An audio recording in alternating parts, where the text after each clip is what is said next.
Muy bien, 6:55 de la mañana. Denita querida, ya estamos acá. Buen día. ¿Qué tal, Robert? Amigos televidentes, muy buenos días. Gracias por acompañarnos en esta nueva jornada. Son las 6:55 precisamente. Gracias siempre por su amable sintonía. Bueno, y hay mucho para contarles. Que el día sea bueno. Iniciemos con las noticias. Claro que sí. Arrancamos de inmediato.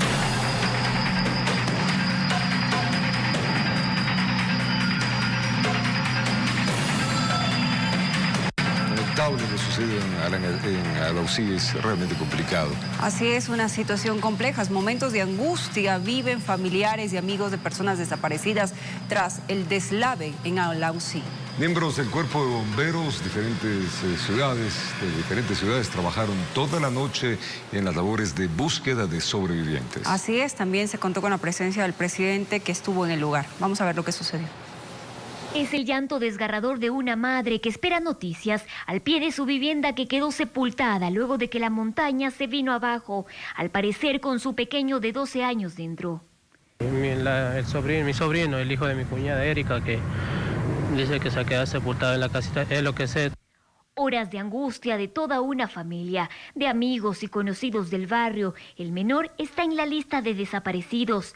Relatan que se encontraba dentro, empacando las pertenencias de su hogar, pues ya habían tomado la decisión de evacuar el inmueble. Él tenía 12 años. Él es hijo de mi hermana. ¿No les han dado ninguna información? No. ¿Lo han buscado en los albergues? Que nosotros llegamos hace poco nomás de Guayaquil. No, pero mi hermana dice que no, que no saben nada. Que por eso son las máquinas de ahí cavando a ver si encontramos por lo menos el cadáver, y si fuera con vida, pues fuera muchísimo mejor. Tras remover toneladas de tierra, lo primero que se halló fue el vehículo de la familia. No estaba dentro, así que los trabajos continúan. Tratando de descubrir un poco la estructura que tiene usted en la parte de atrás, para tratar de llegar a una persona que aparentemente está atrapada en ese habitáculo que era antes de una casa. Sentada a pocos pasos de aquí, mirando con temor, se encontraba Pilar, esperando noticias de sus familiares.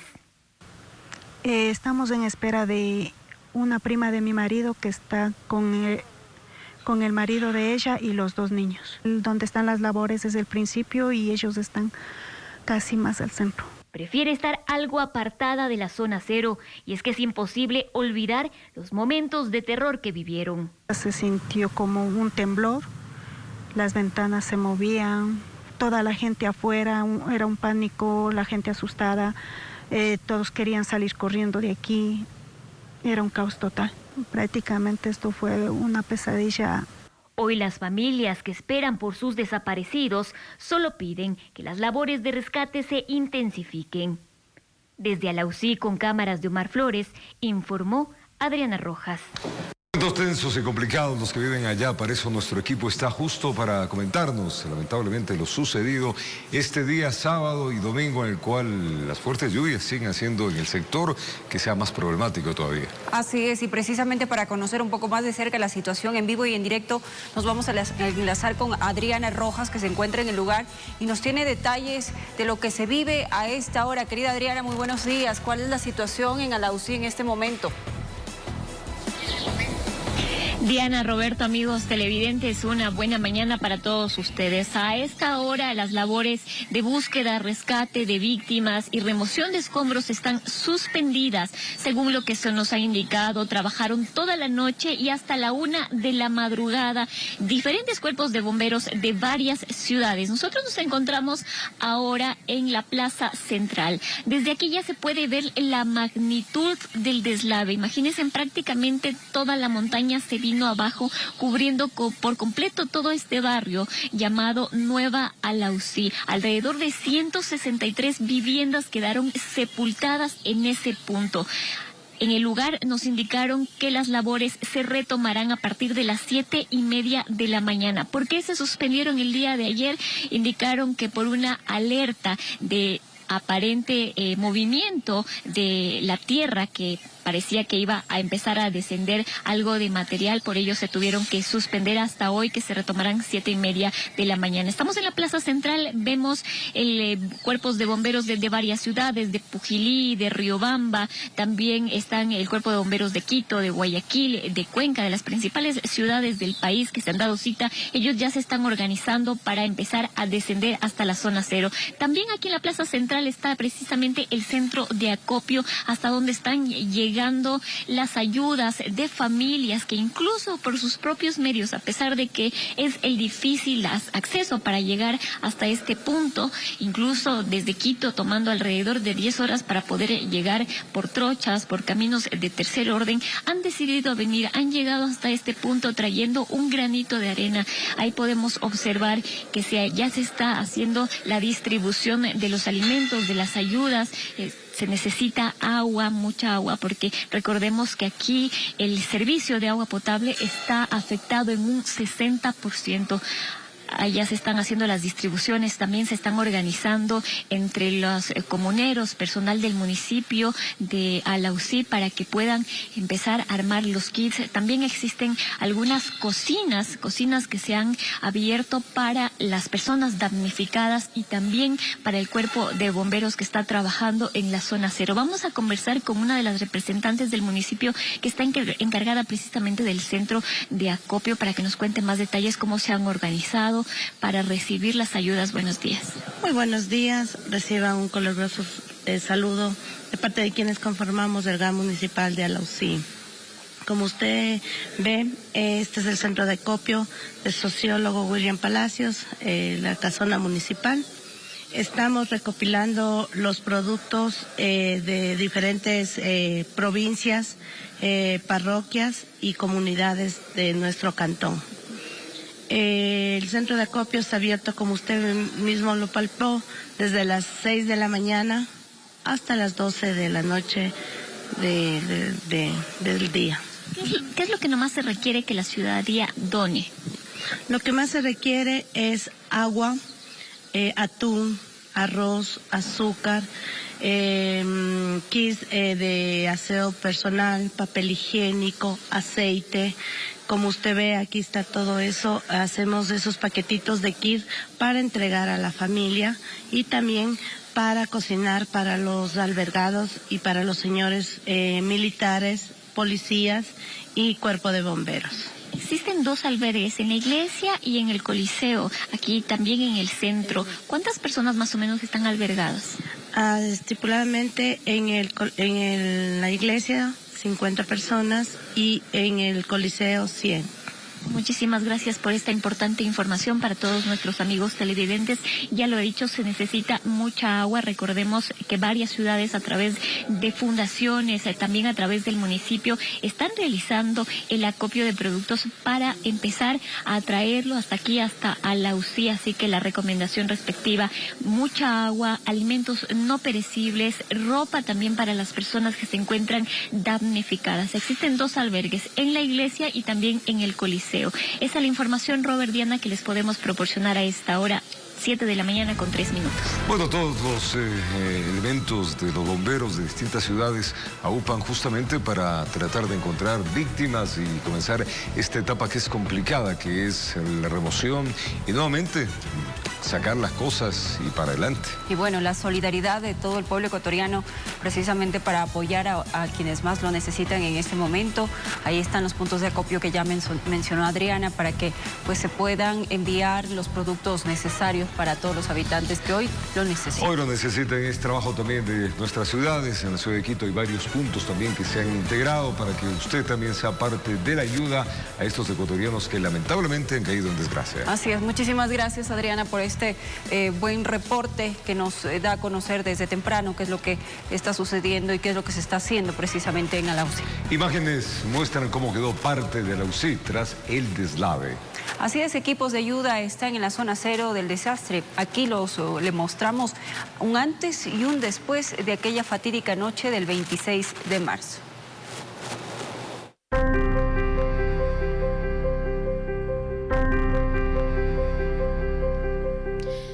Hablaremos del Alausí que conocíamos, de ese que desapareció aquella noche del 26 de marzo cuando la tierra cedió.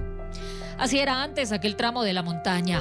Habían casas, negocios, una cancha, cultivos. Hoy no queda nada, simplemente muerte bajo toneladas de lodo. Imágenes aéreas evidencian la magnitud de la tragedia. Es como si la vida se hubiese ensañado con quienes vivían por años allí. No queda nada, pocas estructuras de pie. La carretera también desapareció. Habían grietas desde hace meses, grietas que fueron definiendo por dónde el cerro caería. Nadie pensó que la desgracia se convertiría en muerte. Y es que el monumento de San Pedro está localizado en la loma de Llugli, un punto estratégico desde donde se ve absolutamente todo. Ese San Pedro al que tanto adoraban, hoy es el fiel testigo del sufrimiento de su gente y de la búsqueda de los suyos, en medio del clamor por ayuda. Informó Marilyn Jaramillo. Vamos a otros temas. El presidente Guillermo Lasso visitó la ciudad de Machala, donde realizó entrega de los bonos de arrendamiento a las personas damnificadas por el sismo registrado el pasado 18 de marzo. Allá se pronunció sobre la emergencia registrada en el cantón Alausí. La visita del primer mandatario contempló un recorrido por el Coliseo 3000, donde están las ayudas técnicas para las personas damnificadas del terremoto registrado el pasado sábado 18 de marzo. Luego se reunió con los afectados quienes perdieron su vivienda. Y he venido a acompañar tanto a María Teresa, a Óscar, a Ángela, a Mónica, Víctor y Margarita una semana más tarde para asegurarles que van a tener el bono de arrendamiento. Son 6 bonos de arrendamiento que se entregaron de 200 que paulatinamente se darán a las familias que lo perdieron todo en Machala, Pasaje y El Guabo. Tienen el bono para 3 meses y renovable para 3 meses más.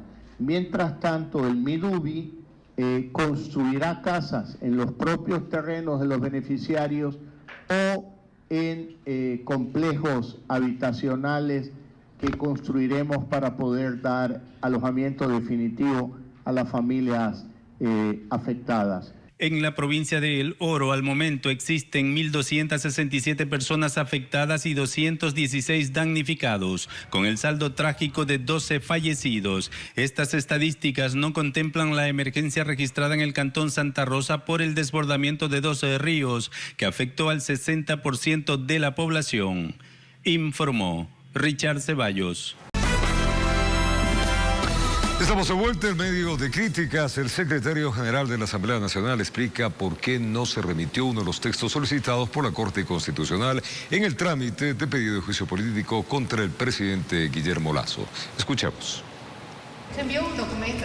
En la Asamblea Nacional el oficialismo criticó que no se entregó la documentación requerida por la Corte Constitucional respecto al juicio político contra el presidente de la República, Guillermo Lasso. Ahora nos sorprende que la Asamblea Nacional tiene un superpoder y es eliminar días dentro del calendario de nuestro país, porque sorpresivamente para la Asamblea Nacional ahora el 20 de marzo no existió. Es decir, todo lo que ocurrió ese día pueden olvidarse, pueblo ecuatoriano, de que está dentro de los hechos. El 20 de marzo, el Consejo de Administración Legislativa aprobó el juicio político en contra del primer mandatario, pero con un error. Los delitos que se le inculpan de concusión y peculado se citaban con el Código Orgánico Integral Penal del año 2014 y no el vigente, que responde al 2021. Por ello, el 21 de marzo se aprobó un alcance para corregir este error. Hay una voluntad emitida el 20 de marzo y esa voluntad fue reconsiderada, es decir, se hizo una reflexión sobre la voluntad emitida, sustituyendo la voluntad emitida el 20 de marzo por una voluntad nueva de 21 de marzo. Tanto así que, como ustedes bien conocen, la voluntad emitida a 20 de marzo iba en un sentido y la voluntad emitida a 21 de marzo fue en un sentido distinto.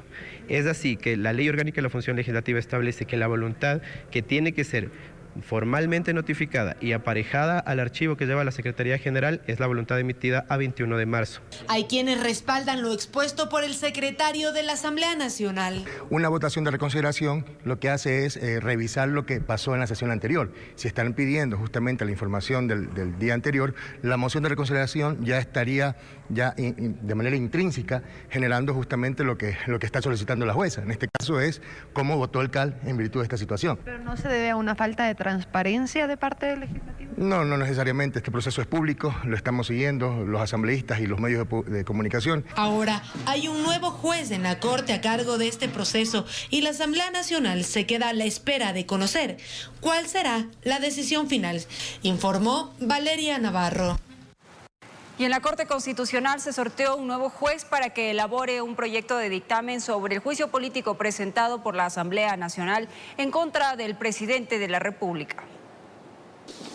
El proyecto de dictamen de la jueza Teresa Núquez, que recomendó en el Pleno de la Corte Constitucional no admitir a trámite el juicio político contra el presidente de la República, Guillermo Lasso, no convenció a los demás magistrados y no contó con los 6 votos que necesitaba. Dado que no se llegó a un consenso por parte de los jueces de la Corte Constitucional en razón de aprobar o de negar el pedido de juicio político en cuanto a la forma.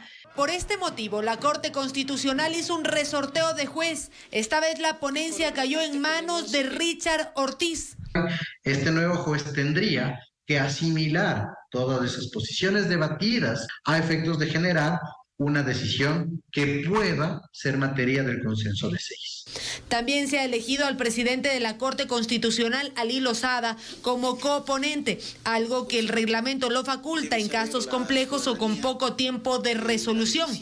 Ahora, el documento que recomiende o no admitir el juicio político contra Guillermo Lasso deberá resolverse este martes y la decisión final de la Corte este jueves. Es sine qua non, digamos, el requisito de que existan los 6 votos para poder decidir. No existe manera de salirnos de esta posibilidad y no existe tampoco lo que sí ocurre en otros procesos, es que si no hay una decisión, de alguna manera se entienda como una resolución, no un dictamen ficto, es decir, un dictamen aprobatorio. En este caso tendríamos que esperar ineludiblemente a que los jueces puedan tomar una decisión. Si bien esta vez fueron solo 3 los jueces que respaldaron que no se admita el juicio político contra Guillermo Lasso y 6 que se opusieron a los argumentos de la jueza Teresa Núquez, la posición de los magistrados podría variar con la nueva ponencia, informó Valeria Navarro. Es tiempo de contarles que el juez de Napo que ordenó la destitución de los ministros Fernando Saltos Alvite de Energía y Gustavo Manrique de Ambiente podría ser investigado por error inexcusable, lo que le podría costar el cargo. Al parecer, no actuó pegado a la ley. Quizás para algunos fue como un balde de agua fría la noticia que un juez del Tena, en la provincia de Napo, ordenó la destitución de los ministros Fernando Saltos Alvite de Energía y de Gustavo Manrique de Ambiente, además de Luis Mainjón de la Agencia de Regulación y Control de Energía y Recursos Naturales No Renovables, aparentemente por incumplir con la acción de protección que fue favorable a organizaciones indígenas y colectivos ambientalistas que rechazan la minería en esa parte de la Amazonía. Pero el magistrado habría actuado fuera de lo que establece la ley, recalca el constitucionalista Eldrin Gómez. Desde el año 2010, la Corte Constitucional, vía jurisprudencial, estableció que la destitución de autoridades públicas solo es competencia de la Corte Constitucional, lo cual es, como usted verá, bastante irregular porque estás fallando en contra de norma expresa. No debería admirar que en las próximas horas de esa decisión sea echada abajo, ya que al ser de primera instancia, se la podría apelar en la Corte Provincial. Pero eso no le puede traer consecuencias a este juez. Vea, en este país en el cual vía garantía se ha liberado a gente condenada a tantos años por delitos de peculado, cohecho, concusión, violadores, asesinos, difícilmente le traerá alguna consecuencia. Me encantaría decirle que sí, me encantaría decirle que inclusive la Corte Provincial podría resolver un eventual error inexcusable.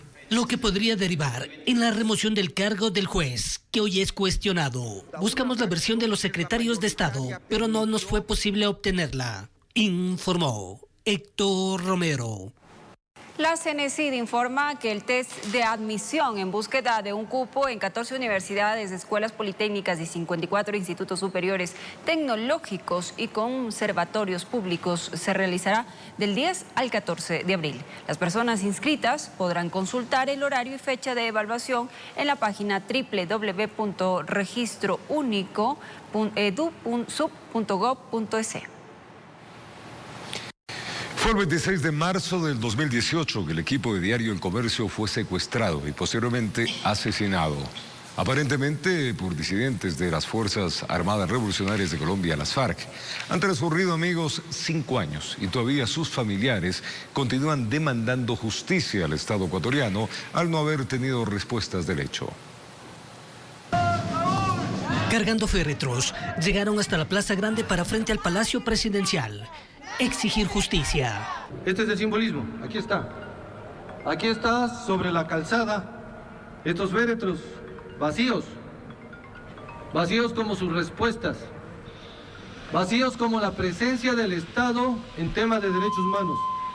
Son familiares y amigos del equipo periodístico de Diario El Comercio que durante 5 años han demandado explicaciones sobre su secuestro y posterior asesinato en la frontera con Colombia, aparentemente en manos de disidentes de las Fuerzas Armadas Revolucionarias de Colombia, FARC. El Estado quiere vernos arrinconados, tratando de llegar a una justicia que nunca llega. Y si no, díganme, ¿cuáles han sido los resultados en cuanto a vulneración de derechos humanos? Ninguno. No podemos las familias vivir arrinconadas. No hay justicia en el país, no hay justicia en el Ecuador. ¿A dónde tienes que regresar a ver? A las cortes internacionales, lamentablemente. La selva de cemento, sin las calles, se ha convertido en uno de sus mejores escenarios para elevar su voz de protesta a favor de Paul Rivas, Javier Ortega y Efraín Segarra. Ya tenemos una ley. Ya tenemos una ley orgánica de actuación para personas desaparecidas y extraviadas, y esa ley 3 años y no puede implementarse porque no hay presupuesto. Ya es delito que nos desaparezcan. En el plantón estuvieron diferentes organizaciones de familiares de personas desaparecidas. Porque es un patrón sistemático que existe de vulneración de derechos humanos en este estado. La misma respuesta recibimos absolutamente todas las víctimas. Pero lo único que aquí sucede es que se siguen engrosando los expedientes con investigaciones ilógicas que no llevan al esclarecimiento de los hechos. Dolor que en muchos casos los llevan por años al no saber el paradero de sus seres queridos, informó Héctor Romero. Gracias por continuar en nuestra sintonía. El aumento de crímenes en un 500% en la zona 8 motivó a la Comisión de Derecho a la Salud de la Asamblea a convocar delegados del Ministerio del Interior, Fiscalía y Municipio de Guayaquil. Según la policía, el decomiso de más de 100 toneladas de droga y 2.000 armas el año pasado han incidido en el alza de delitos y muertes violentas. A la Comisión Legislativa de Salud le preocupa que la seguridad ciudadana esté enferma y con pronóstico reservado. En 2022 se cometieron 4.800 asesinatos en el país y en la zona 8, 1.536. Es importante que se ejecuten acciones operativas encaminadas a fortalecer, señores, la seguridad ciudadana a través de un análisis geocriminal y de operativos focalizados. Fiscalía tampoco tiene datos alentadores. Desde 2019 hasta el año pasado, en Guayas hubo 370.115 denuncias y en Pichincha 258.783. Y sí solicitamos, Fiscalía, que se hagan reformas al Código Orgánico Penal que no sean tan permisivas para la delincuencia. En el Ministerio del Interior aclaran que desde 2018 se disparó el sicariato por el ajuste entre bandas. Destacan, sin embargo, las acciones en la zona 8. Más que el año 2021, fueron 2.085 armas de fuego. La zona 8 en 2022 incautó 100 toneladas de droga. También un dato importante para entender el origen de esta violencia. Allí también el delegado de la Corporación para la Seguridad Ciudadana. Lleva a una interacción entre la Policía Nacional y los órganos complementarios de la seguridad de una manera articulada y coordinada desde la corporación. Y aunque desde 2021 Guayaquil no ha tenido sus mejores calificaciones internacionales, ellos se comprometen. Salir de ese ranking de las 50 ciudades más peligrosas. Recordemos ustedes cuando Guayaquil inició acá, iniciamos en el puesto número 50. Con cámara de Javier García, informó Jorge Escobar. 15 vehículos robados el fin de semana fueron encontrados en una lubricadora ubicada en San Antonio de Pichincha. 2 personas que eran las encargadas del negocio fueron retenidas para investigaciones.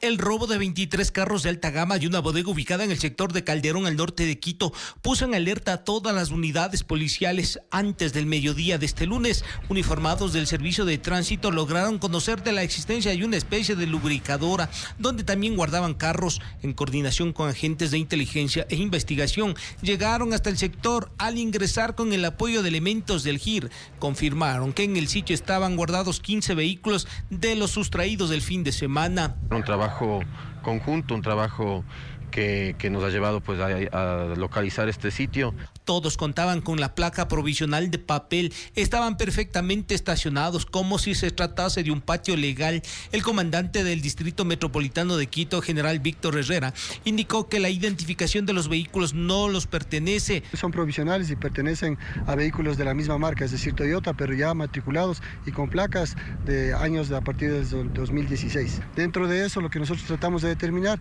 es cuál era la motivación de que les llevó a sustraer esta cantidad de vehículos. En el lugar, 2 personas encargadas del negocio fueron retenidas para investigaciones. Intentarán saber quién los dejó, por qué tiempo pagaron el parqueo. Un caso donde las investigaciones continúan para determinar a los autores, cómplices y colaboradores de este robo digno de una película de Hollywood. Porque esto nos va a permitir no solo recuperar los vehículos, sino dar con la organización y dar con los delincuentes que son parte de este acto delictivo. Con los 15 encontrados, van ya 21 carros recuperados, 6 fueron localizados horas atrás en diferentes sitios. Los trabajos interagenciales se mantienen para ubicar a los 2 que aún permanecen en calidad de robados. Hemos mandado la alerta a nivel nacional para tratar de ubicar a los 2 vehículos que faltan. Se podría decir que los delincuentes no tuvieron tiempo para disfrutar de lo robado. En Quito informó Iván Casamen. Y en Esmeraldas, agentes antinarcóticos decomisaron media tonelada de droga camuflada en el techo de un camión. De igual manera, en un control en la vía Baeza-Tena, uniformados del grupo GEMA decomisaron 512 bloques que contenían clorhidrato de cocaína. Antes que llegue el nuevo día, agentes del Grupo Móvil Antinarcóticos pararon la marcha de una camioneta doble cabina que transitaba por un camino de tercer orden para salir a la vía Baeza-Tena. En el interior, 2 ocupantes, quienes al ver la presencia de los uniformados se mostraron nerviosos. La experiencia de los policías fue clave. En la cabina había un olor típico de algún alucinógeno. En las vías de tercer orden nos encontrarán realizando estos operativos exitosos. Lo que llama la atención de los propios policías, que los bloques forrados con cinta de embalaje y que a la prueba química dio positivo para cocaína eran transportados como si se tratase de mercadería legal. En la cabina estaban acomodados en la parte posterior y otros en el balde, apenas tapados con una especie de carpa. Lo que hace a presumir de que en Colombia pasan sin ninguna restricción, sin ningún control. 2 personas fueron detenidas, presumen que el alcaloide ingresó por sucumbíos. En total 512 kilos de polvo blanco se quedaron a medio camino. Podría ser llevada a Guayaquil, podría ser llevada a Machala, a Manta, donde hay los puertos, y de ahí puede salir al exterior.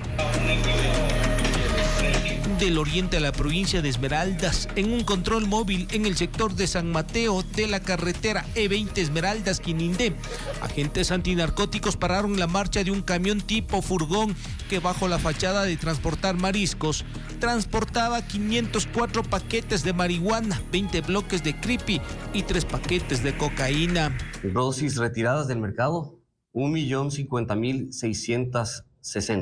El alcaloide estaba encaletado en el doble fondo del equipo de enfriamiento.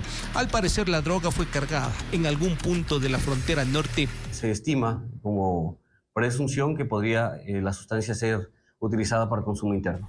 2 golpes importantes que sacan de circulación 1 tonelada de alucinógeno entre marihuana y cocaína. En Quito informó Iván Casamen. La Policía Nacional encontró 344 kilos de cocaína en un contenedor que se volcó en un distribuidor de tráfico en Guayaquil. En la estructura pues se encontraba una carga de banano. Lo que ustedes observan son 344 kilos de cocaína que estaban camuflados entre las primeras filas de ese contenedor que trasladaba cajas de banano supuestamente hacia uno de los puertos del sur de la ciudad, pero que en el distribuidor de tráfico que une la avenida del Bombero con la vía perimetral en Guayaquil quedó abandonado. El contenedor se encontró volcado, había sufrido un siniestro en la vía sobre la calzada en el sector de Los Ceibos. El conductor escapó y no hubo nadie que se hiciera responsable del automotor ni de las cajas de la fruta. La Unidad de Investigación de Puertos y Aeropuertos, UIPA, de la Policía Nacional, se encargó de hacer las posteriores investigaciones de la procedencia de ese alcaloide. Justamente Grecia es una de las rutas conflictivas de donde se está direccionando también el tráfico del alcaloide. Asimismo, pero en el puerto, en un contenedor encontraron esos 49 paquetes de la misma sustancia ilegal, 500,000 dosis que pretendían enviar los narcotraficantes hacia Grecia. Cabe recalcar que estas 2 operaciones en flagrancia pasan a alimentar las diferentes investigaciones importantes que se desarrollan por parte de Policía Nacional. Al momento tenemos una incautación en puertos marítimos de aproximadamente 19 toneladas en lo que va del año. Este último caso lo denominaron Operación Urano, en la que participaron canes de la institución del orden, específicamente para perfilar el contenedor, uno de los miles que salen diariamente de la terminal marítima, de lo que según expertos no todos son inspeccionados, informó Charlie Pisa.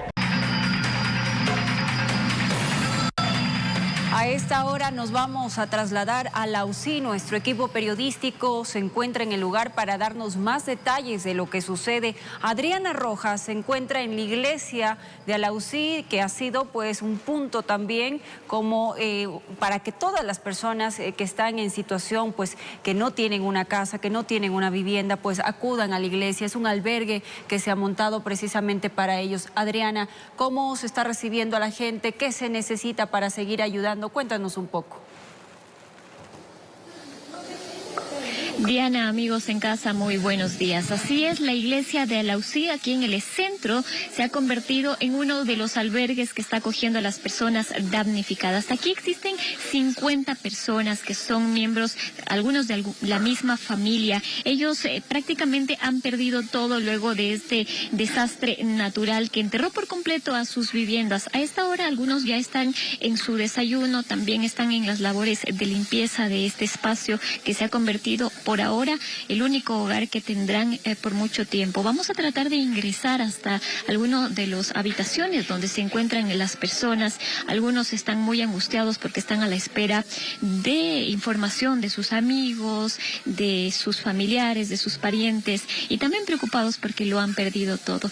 Muy buenos días, buenos días. Vamos a tratar de conversar con algunas de ellas. Señora, muy buenos días. ¿Usted está aquí desde cuándo? Desde ayer más vine porque a caer, no se cae todavía, pero ya está. Entonces ya nos evacuaron, dijeron que tenemos que venir para acá. ¿Usted no perdió a ningún familiar en el desastre? No, solamente un pariente, pero como primo nomás, que no asomó y estamos esperando que le saquen con la excavadora porque ya picamos con el azadón, pero no, por más que hicimos hueco hondo, pero no sé cuánto estará de profundidad que no pudimos sacar.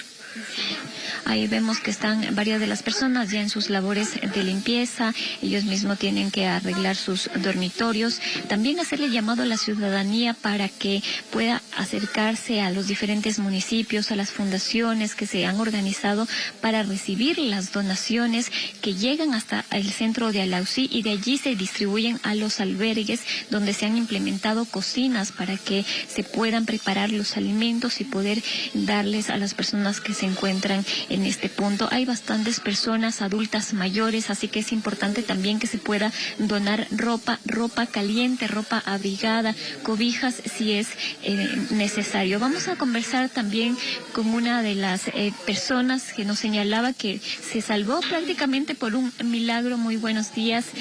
¿Cómo está? Sintiendo mucho por todo lo que ha tenido que pasar. Me decía que ha sido un milagro que usted esté viva porque salió a comprar el pan. Sí, un milagro de Dios que estoy viva, señorita. Solo Dios me ha cuidado. Sí. Usted salió a comprar el pan y luego escuchó solo el estruendo. Sí, ya vieron que viró la casa de un compadre en la esquina. Digo, ay, baja la avenida. Bajó el derrumbo, ya corrió, ya se fue la luz. Ya se hizo así, ya casi que viró el poste. Ahí salimos corriendo y ojalá era mi guagua. Digo, Mori, Pati, ¿dónde estás? La casita se perdió por completo. Todito, fue mis animalitos, mi casa, mis cositas, todo. Me quedé parada así en la calle. Ahora esperando también que les puedan reubicar con las viviendas. Ojalá Diosito ya tenga un buen corazón, nos den las viviendas, señorita. ¿Trabajo de cuántos años se le perdió? De toda mi juventud. De toda mi juventud que trabajé, compré el terrenito, hice mi casita, que está mi vecinita, que no estoy mintiendo para decir, usted está de mentira, no, ahí tenía mi casita, mis animalitos. Muchas gracias, Luzmila. Es de las personas que cuentan que prácticamente se salvaron de milagro, salieron a comprar el pan junto a sus hijos y cuando intentaron regresar ya vieron la avalancha de tierra que tapó por completo sus viviendas. Afortunadamente en su caso no perdió a ninguno de los familiares, pero hay varias personas que viven momentos de angustia al no saber nada sobre sus vecinos, sobre sus hijos, sobre sus padres, distintos miembros de la familia que están desaparecidos. Esa es la información desde el albergue de la iglesia de Alausí, a las 7 de la mañana con 54 minutos. Muchísimas gracias, Adriana, y a todo el equipo que se trasladó a Alausí para entregarnos toda esta información de lo que se vive en estos momentos en Alausí. Ahí está la gente en esta iglesia que ha sido tomado como un albergue precisamente para que las personas puedan pernoctar, para que puedan tener seguridad en un espacio. Así que si usted requiere, pues también todas las familias requieren apoyo, hagan llegar su ayuda a la iglesia. Ahí está la gente que más lo necesita en este momento.